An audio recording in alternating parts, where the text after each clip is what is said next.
Students, आज मैं अपनी 2 क्वेश्चन रिवीजन सीरीज में इंडियन इकोनॉमी का सेकंड चैप्टर जिसका कि नाम है common goals of 5 year plans का एक इंपॉर्टेंट लॉन्ग क्वेश्चन लेके आ रहा हूं। ये लॉन्ग क्वेश्चन जो है आपके 5 और 6 मार्क्स के लिए लिखा गया है। चलिए पहले इस लॉन्ग क्वेश्चन का एक शॉर्ट भी देख लेते हैं कि आपको इस लॉन्ग क्वेश्चन को किन किन हेडिंग्स के अंतर्गत लिखना है, किस किस हेडिंग के द्वारा लिखना है। देखिए क्वेश्चन ये है, what are the causes of limited success of planning in India. Question आपसे ये पूछ रहा है कि भारत में जो 5 ईयर प्लान जो बनाए गए, इंडिया में जो 5 ईयर प्लान बनाए गए, वो केवल थोड़े से ही सक्सेसफुल हुए या वो अनसक्सेसफुल क्यों हुए। इसी क्वेश्चन को एक दूसरे तरीके से भी पूछा गया है, एक्सप्लेन द रीजन, वो कौन से कारण है responsible for failure of planning in India, कि जिस कारण से भारत में जो 5 ईयर प्लानिंग थी वो फेल हो गई।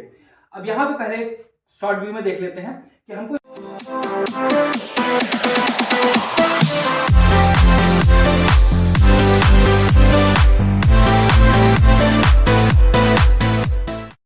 लॉन्ग क्वेश्चन को लिखना कैसे।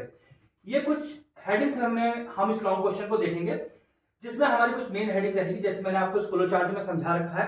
तो चलिए पहले एक बार इस हेडिंग को देख लेते हैं। हेडिंग हमारी रहेगी पहली पॉवर्टी, दूसरी रहेगी अनएम्प्लॉयमेंट, तीसरी रहेगी इंफ्रास्ट्रक्चर, चौथी रहेगी स्क्यूड डिस्ट्रीब्यूशन, पांचवी हेडिंग हमारी रहेगी अनरियलिस्टिक प्लान, 6th हेडिंग हमारी रहेगी फॉल्टी इंप्लीमेंटेशन, 7 हेडिंग हमारी रहेगी लैक ऑफ कोऑर्डिनेशन और 8 नंबर रहेगी अनरियलिस्टिक गोल।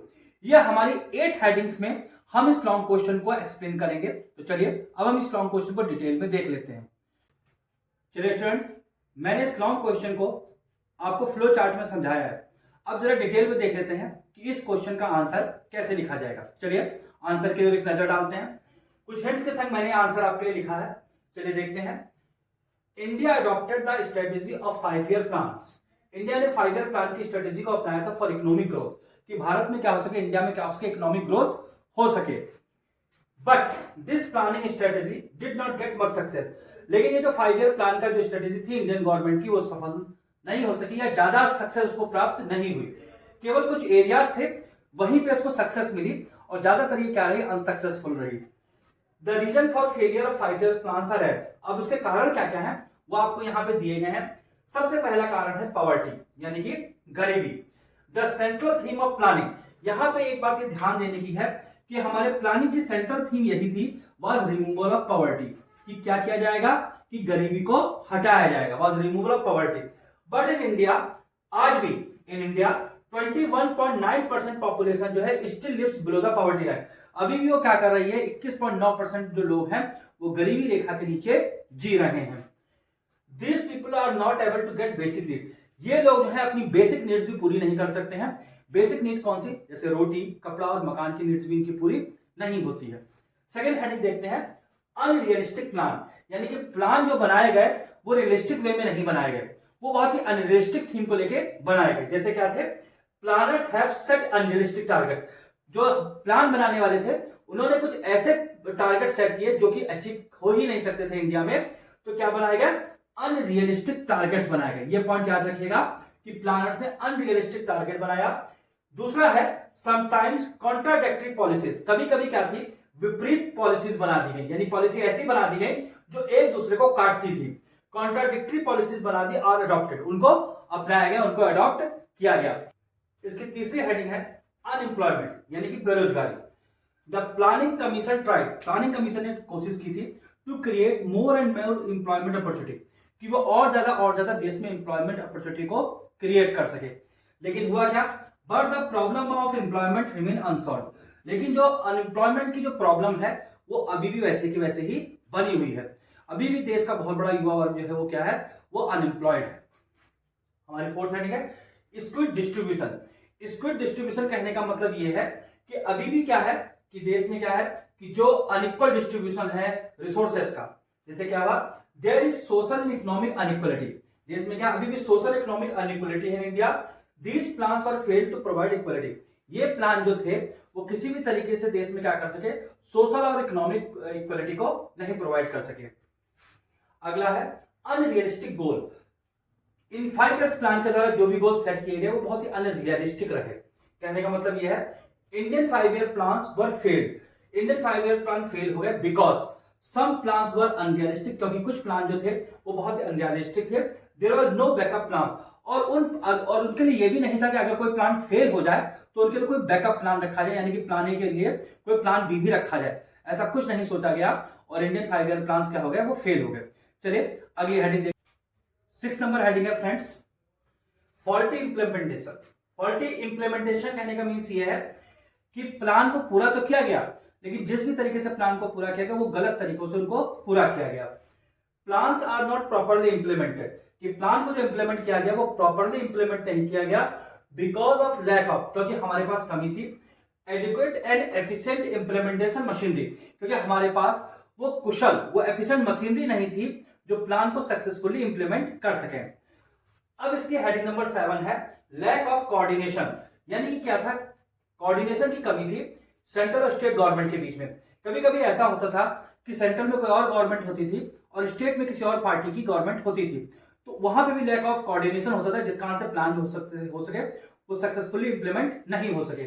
जैसे क्या हुआ, there was lack of coordination among various components, lack of coordination था वेरियस कंपोनेंट्स के बीच में, जिसमें सबसे बड़ा कारण क्या था, lack of coordination among central and state government, central state government के बीच में कोऑर्डिनेशन नहीं बनता था। फिर 8th हेडिंग है जो कि मेरी आखिरी हेडिंग है, इनएडिक्वेट इंफ्रास्ट्रक्चर। हमारा जो इंफ्रास्ट्रक्चर जो था वो भी इनएडिक्वेट था, यानी कि वो भी पर्याप्त नहीं था कि प्लान पूरे किए जा सके। जैसे क्या था, the economy has experience serious shortage, हमारी इंडियन इकोनॉमी में क्या था उस समय, सीरियस शॉर्टेज था। किस चीज की सीरियस शॉर्टेज है, पावर की, कोल की, ट्रांसपोर्ट एक्सेट्रा। तो ये क्या थे, ये कारण थे जिस कारण से क्या हुआ कि जो इंडियन प्लानिंग सिस्टम जो था या इंडियन 5 ईयर प्लान जो थे वो सक्सेसफुल नहीं हुए, या उनको बहुत कम मात्रा में क्या मिली, सफलता मिली। तो स्टूडेंट्स यहां पे मैंने आपको क्या किया, ये आपके सेकंड चैप्टर का एक इंपॉर्टेंट लॉन्ग क्वेश्चन मैंने आपको समझाया है। ये लॉन्ग क्वेश्चन आपके 5-6 मार्क्स का है। चलिए एक और इंपॉर्टेंट लॉन्ग क्वेश्चन हम देखते हैं स्टूडेंट्स। अब दूसरा इंपॉर्टेंट क्वेश्चन जो मैंने लिया है वो इंडियन इकोनॉमी के लेसन 3 से लिया है। लेसन 3 का नाम है एग्रीकल्चर फीचर्स एंड प्रॉब्लम्स। चलिए क्वेश्चन देख लेते हैं कि उसका इंपॉर्टेंट क्वेश्चन क्या है। Why there was a need to implement land reform, कि लैंड रिफॉर्म को पूरा करने की जरूरत क्यों थी, क्यों लैंड रिफॉर्म की जरूरत पड़ी in the agriculture sector, Bharat के एग्रीकल्चर सेक्टर में लैंड रिफॉर्म की जरूरत क्यों पड़ी। ये इसी क्वेश्चन को एक दूसरे तरीके का, इसको एक दूसरे तरीके से भी पूछा गया है कई बार कि why Indian agriculture remain backward, कि इंडियन एग्रीकल्चर बैकवर्ड क्यों रही, गिव रीजन, उसके कारण बताइए। चलिए आंसर देख लेते हैं। इसके आंसर को मैंने 1, 2, 3 और 4 पॉइंट्स में लिखा है, जरा इसको समझिएगा। Indian agriculture remain backward, Indian agriculture जो थी वो कई समय से बैकवर्ड थी, and land reform in India was very necessary, Bharat में लैंड रिफॉर्म की बहुत ज्यादा जरूरत थी और फॉलोइंग रीजन, जिसके कारण नीचे दिए गए हैं। पहला कारण है there are 3 types of land tenure system in India, Bharat में 3 तरह का लैंड टेन्योर सिस्टम था, यानी कि टैक्स लेने के 3 तरीके थे, लैंड से, किसानों से, लैंड से 3 तरीके के टैक्स लेने के तरीके थे। अब वो क्या क्या नाम थे उनके, पहला तरीका था जमींदारी सिस्टम, दूसरा तरीका था महलवाड़ी सिस्टम और तीसरा तरीका था रैयतवाड़ी सिस्टम।